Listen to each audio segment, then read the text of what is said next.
Buenas, buenas. 2 de enero, 58 de la tarde. El día de hoy me topé con algo bastante curioso. En redes sociales, en Facebook específicamente, me topé un artículo que se publicó el día 31 de diciembre, hace 2 días, en La Teja, cosa que me llamó mucho la atención. ¿Por qué? Porque La Teja normalmente acostumbra enfocarse principalmente en espectáculos, en deportes y un poco en noticias nacionales, noticias de interés, pero más que nada en ese corte de noticias. Sin embargo, el título de esta noticia sí me llamó mucho la atención y es: el jaguar de Rodrigo Chávez se convirtió en un villano en este 2024. Entonces, em, me dispuse a hacer ese video para ver qué opinan sobre estas observaciones que hago. Primero que todo, ¿por qué calificarlo y por qué de villano? O sea, ¿por qué desde el punto de vista periodístico hay que calificar un proyecto de ley? ¿Ok? Siendo que no somos politólogos y con base en qué lo estamos haciendo. Y si encima que estamos, además, mejor dicho, de que estamos calificando, lo calificamos de villano. Entonces me llamó mucho la atención y dije, vamos a revisarlo. Por otro lado, dice, ¿por qué calificar sus efectos como dañinos? O sea, ¿por qué calificar para un grupo o por qué generalizar que los efectos de la ley Jaguar o del proyecto de ley Jaguar fueron dañinos necesariamente? Y no, el término dañinos lo acuño justamente como una derivación del término villano. Entonces, vamos a leer un poco el artículo y entender a ver de qué se trata. Lo escribió Rocío Sandí, no tengo el gusto de conocer a la colega. Entonces dice, Ley Jaguar, el Jaguar de Rodrigo Chávez se convirtió en un villano este 2024. El Jaguar de Rodrigo Chávez fue presentado como un héroe, pero en realidad fue un villano que hizo mucho daño, dice. Entonces la pregunta es, ¿se planteó el proyecto de la Ley Jaguar como un héroe? ¿O de alguna manera estamos forzando la comparación de héroes a villanos? ¿O queríamos plantearlo inicialmente como villano? Entonces, para plantearlo como villano, había que hacer la comparación con un héroe justamente para llegar a esa conclusión. No lo sé. Dice, en diciembre, antes de acabar el año en La Teja, siempre buscamos los personajes del año, personas o figuras dignas de destacar por lo ocurrido en los últimos 12 meses. Este año, en la sección de nacionales, tratamos de buscar en el gobierno y la política una persona sobresaliente, pero lamentablemente lo que encontramos más bien fue un villano, el jaguar de Rodrigo Chávez. Me imagino que se refieren al proyecto. Entonces, ante la introducción, yo me pregunto, primero, la Teja trató de buscar una persona sobresaliente, pero encontraron un villano. Entonces vuelvo a la premisa. No es que de repente se quería enfocar, quizá, digo yo, porque esa es la sensación que me da desde el análisis más técnico. Yo quería plantear esta nota, en la nota, el proyecto de la ley Jaguar como un villano. Entonces vamos a hablar de héroes y después vamos a plantear el tema de una persona, que estábamos buscando una persona para caer en que encontramos un villano, el Jaguar de Rodrigo Chávez. Siento de manera muy respetuosa, pero también muy crítica desde lo técnico, que el comparativo al momento de redactar la nota deja como algunos vacíos o algunas sensaciones de que hubo un forcejeo en el argumento justamente para llegar a esa conclusión. Dice, adicional, pregunto, ¿de verdad no encontraron ningún personaje sobresaliente? Bueno, vamos a ver. No quiere decir que no los hayan. Dice La Teja que buscó en su sección de nacionales. Entonces la pregunta es, ¿qué noticias cubrieron en su sección de nacionales? Porque ese es su punto de partida, su base de datos. Entonces habría que averiguar justamente eso. ¿Cuáles fueron esas noticias que publicó La Teja durante todo el año para basarse en eso y llegar a esta conclusión? O de repente no es el foco principal de La Teja, por lo tanto, definir un personaje a nivel de la política o del gobierno que sea sobresaliente no iba a contar con el respaldo necesario, quizá, ¿ok? Quizá.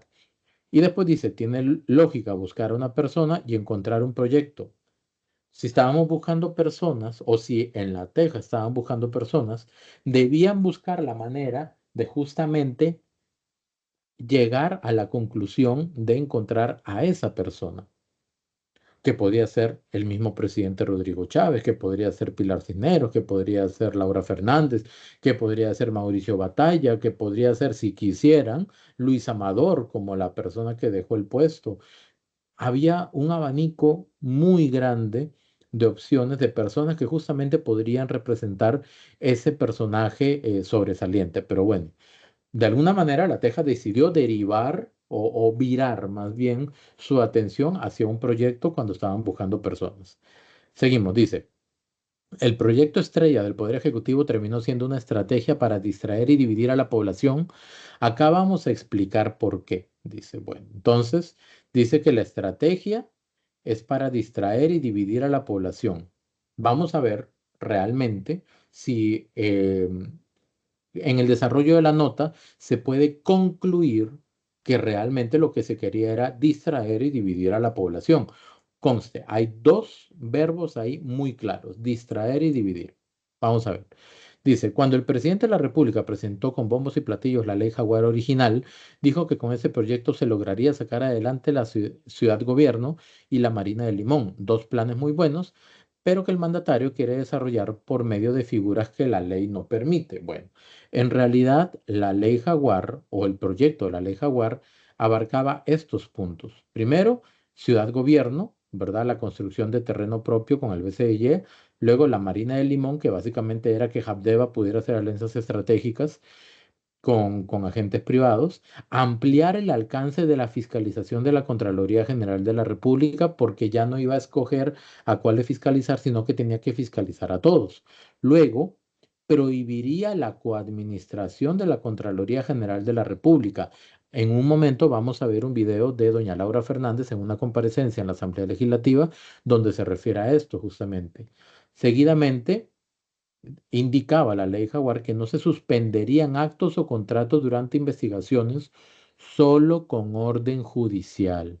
Es decir, no que lo ordenara la Contraloría, sino solamente con orden judicial. Y además le daba funciones al subcontralor que no las tiene claramente definidas. No era solamente Ciudad Gobierno y la Marina de Limón. Ahora, acá hay un punto importante y lo quiero marcar en este momento en amarillo. La ley Jaguar lo que buscaba era hacer reformas estructurales que permitieran en el futuro realizar otro tipo de proyectos de manera más ágil y eficiente. Ahora, que eso tuviera riñas con las consideraciones propias que tenían en la sala constitucional, eso es otra cosa. Pero la ley Jaguar lo que buscaba era eso, ¿ok? Bien, entonces, dice. Sin embargo, el proyecto de ley especificaba que para lograr lo que Chávez quería, se tenía que reducir las potestades de la Contraloría General de la República, es decir, había que debilitarla. Y eso representaba una enorme amenaza porque es una forma de abrirle la puerta a la corrupción. Es que en realidad, aquí voy a hacer una precisión y un comentario. La precisión es la siguiente, no la debilitaba como tal, porque no le restaba funciones, sino que consolidaba su posición o su función de fiscalización. Y por otro lado, em, permitía que pudiera investigar, sin embargo, no podía detener los procesos por voluntad propia, sino que tenía que contar con una orden de un juez, una orden judicial. Esa es la precisión. Y el comentario es el siguiente. De repente, la ley Jaguar debía haberse acompañado de algún tipo de proyecto, ley o incluso dentro de la misma ley Jaguar que aumentara las penas en casos de corrupción. De repente, eso hubiera fortalecido más todavía el propósito. Pero bueno, eso es una observación muy personal. Dice, los cambios le impedirían a la Contraloría revisar la legalidad de los procesos de contratación antes de que estos sean ejecutados. Solo se permitiría actuar ya después de que se concreten. Sí, de hecho sí, pero no, el término revisar, que está aquí en la nota, no es del todo preciso. ¿Por qué? Porque la Contraloría sí podía revisar, lo que no podía era detener los procesos, detener los actos. Esa era la gran diferencia, ¿verdad? Entonces aquí está bien claro, la ley Jaguar no impedía revisar, impedía la suspensión de los contratos y las obras.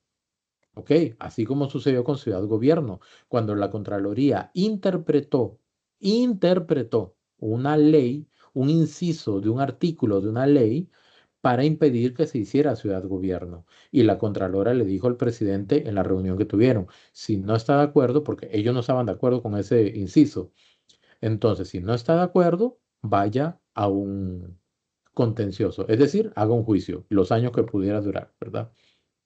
Entonces seguimos. Además, pretendía quitar a la institución la potestad de suspender los contratos del Estado cuando detectara irregularidades o ilegalidades. Bueno, la pregunta es, ¿y si no habían irregularidades o ilegalidades y el proyecto se detenía y los gastos que eso podía contener o en los que se podía incurrir? ¿Y por qué no más bien se permitía que se siguiera con el proceso castigando judicialmente las irregularidades o las ilegalidades en el proceso? Pero el proyecto como tal, que podía ser eventualmente beneficioso para el país, como el proyecto de ciudad-gobierno, no se hubiera detenido. Entonces seguimos. Presidente propuso referéndum como plan B. Aquí vamos a hablar del referéndum. Dice, como Chávez sabía que era muy difícil que los diputados se apuntaran a aprobar un proyecto de ley para hacer semejante cosa, ya esto le da una redacción un poco subjetiva de parte de la periodista hacia la nota. Lo que trata de hacer es, de alguna manera, incidir o invitar más bien al lector a que crea justamente o comparta esta visión cuando utiliza la frase justamente para hacer semejante cosa. Es que eso no lo define el periodista. Eso lo puede definir un juez, lo puede definir un estudio, lo puede definir una investigación, pero no un periodista. Pero bueno, lo hizo por doble vía y propuso que se aprobara por medio de un referéndum. Le vendió a la gente la idea de que el pueblo tenía derecho a decidir, pero la Sala Constitucional analizó la iniciativa y vio que era peligrosa y amenazaba la democracia, por lo que se lo trajo abajo. Entonces, vamos a ver, referéndum. Dice esta frase, le vendió a la gente la idea de que el pueblo tenía derecho a decidir, pero la Sala Constitucional analizó, analizó la iniciativa y vio que era peligrosa y amenazaba la democracia. Por eso se lo trajo abajo. Yo lo que quiero saber es esta pregunta. ¿En cuál de los fallos de la Sala Constitucional se indicaron estos dos motivos? Que esa ley o el proyecto de la ley Jaguar era peligroso y que amenazaba la democracia. Si existe, perfecto, yo me retracto, pero yo no recuerdo haber leído ningún por tanto de la Sala Constitucional que utilizara el término peligroso y el término amenaza a la democracia. Por otro lado, aquí dice que que el presidente le vendió a la gente la idea de que el pueblo tenía derecho a decidir. Ya esto es bastante delicado. ¿Por qué? Porque el pueblo sí tiene derecho a decidir. Ahora, ¿quién puede definir que el pueblo no tiene derecho a decidir sobre proyectos que tienen implicancia directa, fundamental y beneficiosa para el país? Al final, la democracia es justamente la decisión del pueblo. ¿Qué pasa entonces si el pueblo decide votar por un presidente, X, el que sea, y ese presidente trata de llevar a cabo un proyecto que de alguna manera está vinculado justamente a su proyecto de gobierno, ¿ok? No digo que esté necesariamente en el proyecto de gobierno como tal escrito, de repente va en línea con lo que propone, con una reducción del gasto, etcétera. Esa relación democrática es totalmente directa. Decisión del pueblo en el presidente propone justamente llevar a cabo un proyecto de este tipo y ahorrar mucho dinero para el pueblo. Entonces, ¿por qué necesariamente se tiene que plantear como la venta la venta a la gente de la idea de que el pueblo tiene derecho a decidir? El pueblo tiene derecho a decidir. Que de repente la ley del referéndum, que esta es una crítica que yo no he visto en algunos medios de comunicación, pero la ley del referéndum puede tener vacíos muy grandes para evitar justamente que el pueblo decida, por ejemplo, en ese tipo de casos. La pregunta es, ¿por qué el pueblo no podría decidir en ese tipo de situaciones si se le informa bien? Entonces aquí están estos dos cuestionamientos. Lo de esta frase le vendió a la gente la idea de que el pueblo tenía derecho a decidir. como si fuera algo incorrecto, en realidad es muy correcto que el pueblo tiene derecho a decidir. Y por otro lado, lo del tema de peligroso y amenaza a la democracia. No sé si en algún momento la Sala Cuarta utilizó esos dos términos, pero yo por lo pronto no los he visto. Dice, el mandatario aprovechó esto para mandar un montón de ataques a instituciones y personas que no apoyaban la ley Jaguar, para causar confusión en la población y distraer a la gente de los problemas que vive el país y que el gobierno no ha podido solucionar. Bueno, vamos a ver, es que hay que tener un poquito de cuidado cuando se utiliza palabras ataques, que es realmente acciones destinadas a destruir o a afectar gravemente a una persona, ¿verdad? Un montón, ¿cuánto es? Uno, dos, tres, cuatro, cinco, mejor definamos el número. Eso es parte del ejercicio objetivo del periodismo. Y dice instituciones y personas. Bueno, ¿qué personas y qué instituciones? Porque, ¿dónde está? Aquí. ¿Qué personas y qué instituciones? Qué montón de policía le sale a la teja. ¿Qué personas y qué instituciones enfrentó o, según dice la nota, atacó el gobierno? Para tener claro. Porque hasta donde, por ejemplo, yo recuerdo, fue con la Contraloría directamente, de repente, con la Sala Cuarta, de repente, pero no hubo una confrontación de criterios con la Sala Cuarta, sino más bien con la Contraloría y las personas quienes eran, de repente los diputados que estaban en contra. Pero mejor especifiquemos quiénes para poder dimensionar bien quién es el emisor y quién es el receptor del supuesto ataque, entre comillas, ¿verdad? Entonces, sigamos. También habla aquí. Como el proyecto original murió, dice, Chávez decidió crear el Jaguar 2.0 para continuar la distracción y su campaña de división en la población. Yo creo que esto todavía no deja de ser delicado. Campaña de distracción y división. ¿Cómo podemos, por medio de un artículo periodístico que debe buscar en lo más posible la objetividad, justamente respaldar esta frase, campaña de distracción y división? ¿Cuáles son los hechos concretos, enumerados, escritos, con viñetas, así, uno por uno? Se distrajo con esto, esto y esto, y se dividió de esta y esta manera. Repito, es muy delicado porque eventualmente podrán haber personas que solamente se informan con un solo medio de comunicación. Con eso ya se sienten informadas. Y si el medio de comunicación no es preciso, si el medio de comunicación no da los argumentos necesarios para sustentar este tipo de afirmaciones, entonces podríamos estar mal informando. ¿Cuál es aquí mi comentario? Es, si se está hablando de una campaña de distracción y división, entonces especifique y detalle cómo se llevó a cabo esa campaña, para realmente creer que fue así, que fue una campaña de distracción y de división. ¿Ok? A menos que hagamos una investigación, aquí anoto, de tipo científica, con instrumentos, es decir, encuestas, entrevistas, etcétera, ¿verdad? Estudios de Internet, de movimientos de algoritmos, de búsquedas de gente, etcétera, e indicadores objetivos, los periodistas no podemos llegar a estas conclusiones desde un criterio propio, porque si no hay fuentes y argumentos para justamente, voy a marcarla, para justamente respaldar esta afirmación, entonces es criterio propio, nada más. Entonces, ese segundo también golpeaba a la Contraloría y le quitaba potestades. Golpear a la Contraloría. Yo creo que hay otros, yo sé que es el estilo de escritura de la teja, pero si se van a utilizar términos tan delicados, por no decir otro término, eh, para explicar una nota, mejor aquí la decisión del medio era, sacamos esta nota en la teja con ese vocabulario o la sacamos mejor en La Nación y utilizamos un vocabulario un poquito más preciso, porque golpear es agresión, es violencia. Entonces, supuestamente, el segundo proyecto de la ley Jaguar golpeaba, agredía o violentaba a la Contraloría. ¿Eso es así? No sé. Era la misma historia, así que también fue declarado inconstitucional. El presidente vio que esos dos jaguares no había resultado para su estrategia de comunicación y decidió hacer un tercero. Ya para ese entonces el gobierno dejó por fuera del proyecto las intenciones de desarrollar Ciudad Gobierno y la Marina de Limón. Esta solo tiene un artículo y es de delimitar a la Contraloría. Bueno, no es tanto delimitar. Aquí está.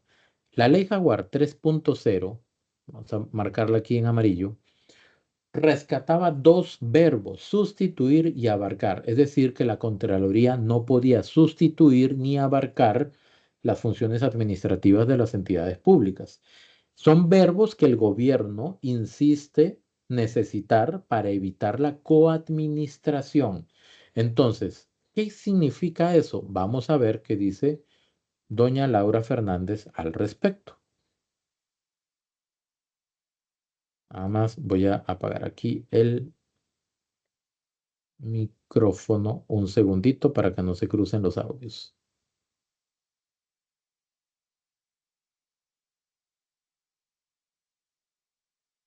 El pueblo que eligió a un alcalde o el pueblo que eligió a un presidente de la República los eligió para que gobiernen, no para que ejecuten lo que la Contraloría les prioriza o la que la Contraloría les dice haga o no haga, hágalo así, hágalo así.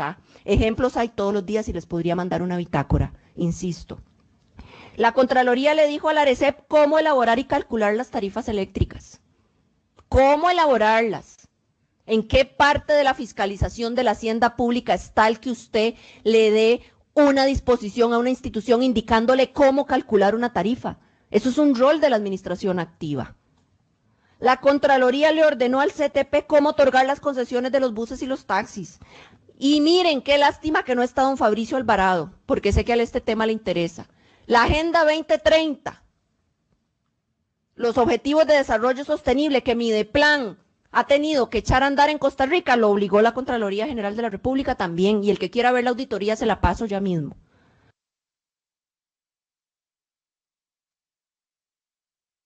Muy bien. Entonces, cuando dice esto, doña Laura Fernández, por ejemplo, cómo calcular las tarifas de electricidad, cómo hacer las contrataciones con el Consejo de Transporte Público, lo de los objetivos 2030, ¿dónde está realmente la labor fiscalizadora de la Contraloría? Esa es la gran pregunta que se hacen muchas personas o que el mismo gobierno se hace.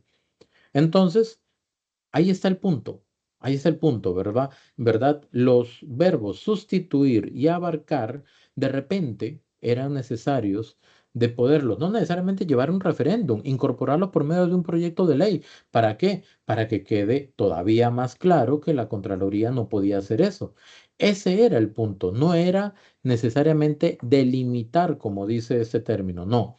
Era evitar la sustitución y la forma en que la Contraloría abarca a otras instituciones diciéndoles cómo deben hacer las cosas. Bueno, ahora bien, el Tribunal Supremo de Elecciones determinó que esta tercera ley Jaguar no atribuía nada nuevo a la ley porque el presidente pretendía dejar claro que la Contraloría no podía intervenir en la administración activa del Estado y eso ya lo establece la ley. Correcto, ya lo establece. Sin embargo, al parecer, la Contraloría lo está haciendo.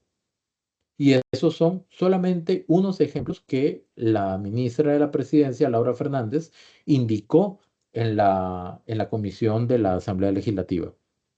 Sigue. El tribunal también determinó, el Tribunal Supremo de Elecciones también determinó que gastar 3.000 millones en un referéndum para algo que no tiene sentido, bueno, no es que no, el tribunal no dijo que no tenía sentido, ¿ok? Tampoco recuerdo que haya dicho que era irracional. Nada más dijo que no aportaba algo sustancial. ¿Ok? Pero yo no recuerdo que el tribunal haya dicho esto, que este proyecto no tenía sentido y que era irracional. Es de mucho cuidado el tema de la redacción. Ahora, voy a hacer un pequeño comentario acá. ¿Qué pasa si un medio de comunicación como Estados Unidos, digamos, se declara abiertamente pro gobierno contra gobierno? Ya uno sabe que todo lo que venga en ese medio de comunicación va a tener ese enfoque. Súper, no hay ningún problema. Tienen todo el derecho de poder definir su línea editorial de esa manera. El gran problema es el siguiente. ¿Qué pasa? ¿Qué sucede cuando el medio de comunicación no se identifica como tal y lleva a cabo una serie de informaciones en aras de la libertad de información, de la objetividad, y en realidad lo que está haciendo es tener una posición política clara. ¿No sería mejor definirse como tal? De repente. Bueno, para este punto, ¿ok? Van a venir opiniones de dos personas, un sociólogo y politólogo y otro que es politólogo, ¿ok? Ya con esto vamos llegando al final. Solamente quiero aclarar una cosa acá. Esta nota no tuvo la incorporación de absolutamente nadie del otro lado de la acera. Es decir, nadie del gobierno, la ministra de la presidencia, Pilar Cisneros como jefa de bancada oficialista, aunque sea una consulta a casa presidencial. Si la hicieron o no, no lo sé. No indica que se haya hecho esa consulta. Sin embargo, esta nota no tiene equilibrio. Es un relato hecho por la periodista con base en sus criterios, entiendo, ¿verdad?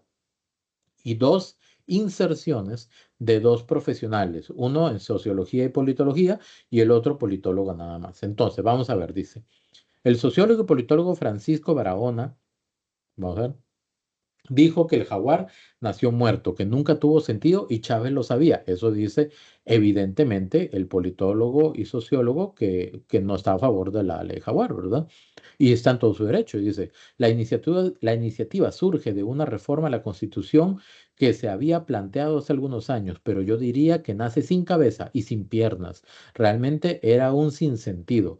No se puede controlar o modificar la Constitución en contra de los deberes y alcances de la Contraloría, que es lo que quería el presidente. Bueno, en realidad la ley Jaguar abarcaba estos puntos. Cada quien podrá decidir o determinar si eran válidos o no eran válidos y cuáles eran los efectos que iba a tener para el país, positivos o negativos. Cada quien que decida qué pensar. Bueno, continúa, dice.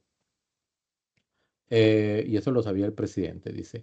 El jaguar le ha servido a Rodrigo Chávez en términos de comunicación para llevar mensajes a quienes lo siguen.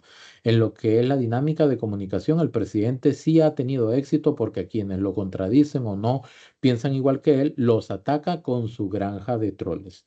Bueno, mucha gente habla de esto, de los troles que tiene el gobierno. Yo no digo que los tenga o que no los tenga, pero si alguien dice que los tiene, debe tener pruebas de eso. Y sería bueno que cada persona que dé afirmaciones de ese tipo diga, y puedo sustentarlo en el estudio que se hizo así, así, así, así, porque hay troles que nacen de tales países, que hay tanta cantidad de cuentas, que ejemplos de troles son estos, estos, estos y estos. Ese es el punto. Si no los dicen, entonces sencillamente están lanzando una afirmación que no tiene sustento. Yo no critico lo que la gente diga, critico lo que la gente dice sin sustento o que no se preocupan por dar el sustento necesario. Luego dice, muchas personas analizan, dice, ¿verdad? Vamos a ver, muchas personas analizan lo que está pasando, politizar y violentar confrontación con las familias costarricenses. Esto es lo que dice, esto es lo que viene a continuación, vean. Barahona aseguró también que pese a la intención del mandatario, muchas personas analizan lo que está pasando y entienden que lo que Chávez está haciendo es polarizar y violentar, así como provocar la confrontación entre las familias costarricenses, y eso es muy preocupante. A ver. Muchas personas, ¿cuántas son muchas? Números, encuestas, estudios para ver de qué manera estamos llegando a esa conclusión. Analizan lo que está pasando. Es decir, hay personas que saben que el presidente está polarizando y violentando, ¿verdad? Y también confrontando, generando confrontación en las familias costarricenses. En realidad, ha pasado así. Yo no digo que lo que diga el experto o el sociólogo o politólogo no sea cierto, pero me imagino que es algo que puede estar dentro del metro cuadrado de él. Por eso puse aquí lo siguiente. Dice, si no hay estudios para estas afirmaciones, vamos a marcarlo, opinamos solo sobre lo que vemos en nuestro metro cuadrado y eso es válido solo para nosotros, pero no tiene que ser vinculante para el resto de la sociedad. Es decir, generalizar no es sano al momento de informar. Si hay algún dato que puede respaldar lo que dice el especialista, súper, nada más que lo cite. Punto. Eso es todo. Gustavo Araya, esa es la parte final, quien también es politólogo, se sumó a las críticas a las críticas del Jaguar y dijo que lo ve como algo vacío, dice. Si fuera una caricatura, vería una piñata de Jaguar vacía para una fiesta donde dan distracción, pero los premios y regalos se los llevan los amigos del autócrata. Vamos a ver. Define al presidente como autócrata. Eso es lo que entiendo, ¿verdad? Si no es así, entonces no entiendo por qué dijo eso. El autócrata, según el diccionario de la Real Academia Española para este año, dice, persona que ejerce por sí sola la autoridad suprema de un Estado, por sí sola, ¿ok? Por sí sola. No hay poder legislativo, poder judicial, es el rey, digamos. Se debe especialmente este título al emperador de Rusia. ¿Por qué la necesidad de hacer este tipo de comparaciones para tratar de dibujar en la imagen del presidente algo que no es? Ahora, si alguien me dice el presidente sí es un autócrata, bien, dígame punto por punto qué hace al presidente un autócrata. Bajo esta definición, porque estamos hablando español. ¿Ok? Y el español tiene sus significados, tiene su raíz, ahí está el significado. Entonces, bajo esta definición, ¿por qué el presidente es un autócrata? Punto. ¿Ok? Dice. El jaguar no merece atención, quienes sí la merecen son las personas que hoy tienen la peor educación en décadas, están sin agua, sin ver los precios bajar, sin seguridad y con un circo todos los días de Zapote para engañarlos. Bueno, si esta persona dice que hay un circo en Zapote, eso es peyorativo, o sea, insultante, y, o sea, ya estamos entrando en las líneas de la falta de respeto. Y además, que lo que tiene el propósito o el propósito de Zapote o Casa Presidencial es engañarlos. Bueno, ¿en qué? Específicamente, ¿en qué? ¿Cómo se puede materializar, evidenciar más bien el engaño? Dice, ellas demuestran una actitud y esperanza que no habían visto nunca. Bueno, eso sí es cierto, porque los gobiernos anteriores como que no hicieron mucho para generar la esperanza que ahora escasea, digamos, en el país. Aplauden el show porque todo a su alrededor está peor cada vez, pero quieren creer en algo o en alguien. Con eso voy a terminar. Me parece que hay personas que disminuyen o menosprecian la opinión de las personas, independientemente si son mayoría o minoría. Yo vería totalmente ilógico que si alguien está todos los días peor, apoye un gobierno que lo tiene o la tiene cada día peor. Y además, un país no se gobierna solamente con el presidente, hay tres poderes y todos tienen su función claramente definida.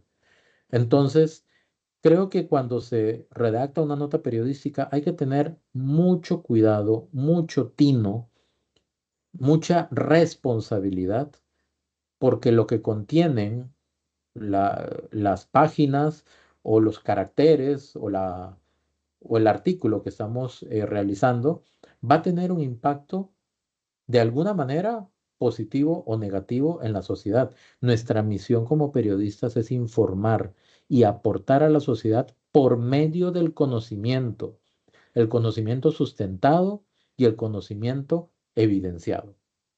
Eso es todo. Muchísimas gracias. Que esté muy bien.